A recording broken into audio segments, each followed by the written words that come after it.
देश में व्याप्त अराजकता के बीच एसएलसी के एक शिक्षक और छात्र नित्य मेहरा ने इन रोगियों के लिए व्हाट्सएप और बाद में इंस्टाग्राम पर मेक ए डिफरेंस नाम से संस्थानों को सत्यापित और विनियमित करने में मदद करने के लिए छात्रों का एक संगठित समूह बनाया। सहायता प्रदान करने में ये पहल कारगर साबित हुई, लेकिन महामारी के तनाव में पहले ही वॉलंटियर्स की सेहत पर भारी प्रभाव पड़ा। महामारी के कारण और सेहत बिगड़ने के कारण वॉलंटियर्स की कमी एक परेशानी साबित होने लगी। पहल को जारी रखने के लिए मानव संस्थान को कम समय सीमा के भीतर बढ़ाना आवश्यक हो गया। तभी श्री रजत पांडे एसएलसी में तीसरे वर्ष के छात्र का अनुभव और संसाधनशीलता मददगार साबित हुई। 6 मई 2021 को Covid response task force CRTF की स्थापना की गई। कॉलेज के छात्रों ने स्वेच्छा से समाज सेवा के निस्वार्थ कार्य के लिए एक साथ आने के लिए कहा। कोर टीम का चयन समर्पित संसाधन खरीद समूह में इसके विभाजन के बाद किया गया था। इसके बाद सभी के लिए मदद देने या इसके लिए पूछने के लिए आम समूह खोला गया। हम अनुरोधों से संबंधित सुरागों को सत्यापित करते हैं क्योंकि वे आते हैं और उन्हें रोगी को स्वयं उसके निपटान में उपयोग करने के लिए प्रस्तुत करते हैं। स्थापना के बाद से हम सत्यापित लीड वाले 90 से अधिक केस सॉल्व किए हैं, यानी 30 दिनों से भी कम समय में। केवल टीम की भक्ति के कारण हमने जिन लोगों को छुआ है उनके जीवन में बदलाव लाने की कोशिश भी की है। उदाहरण के तौर पर लें तो फरीदाबाद से 8 महीने की गर्भवती महिला अर्चना, जिसकी उम्र 30 वर्ष है, के परिवार के ओर से ECMO बिस्तर के लिए अनुरोध प्राप्त हुआ। संक्रमित की जानकारी मिलने पर हमें ये भी पता चला कि उसके एक फेफड़े में छेद था जिसका इलाज चल रहा था और दूसरे फेफड़े में 70 से 80% तक संक्रमण हो गया था। इसे CRTF की दक्षता कहें या संसाधनशीलता, जिससे मरीज को चंद घंटों में बेड उपलब्ध करा दिया गया। दूसरा उदाहरण लें तो जबलपुर से राजीव काथल, जिनकी उम्र लगभग 58 वर्ष है, के लिए 11 एम्फोटेरेसिन B इंजेक्शन शीशियों के लिए अनुरोध आया। टीम की तत्परता से 11 में से 2 इंजेक्शन सुबह करीब 11:30 बजे तक उपलब्ध करा दिए गए।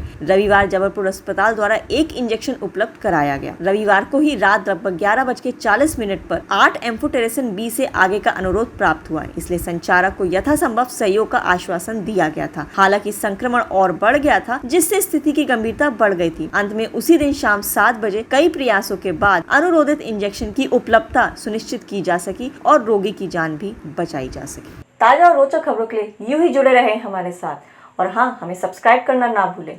नीचे दिए बेल आइकन को जरूर प्रेस करें।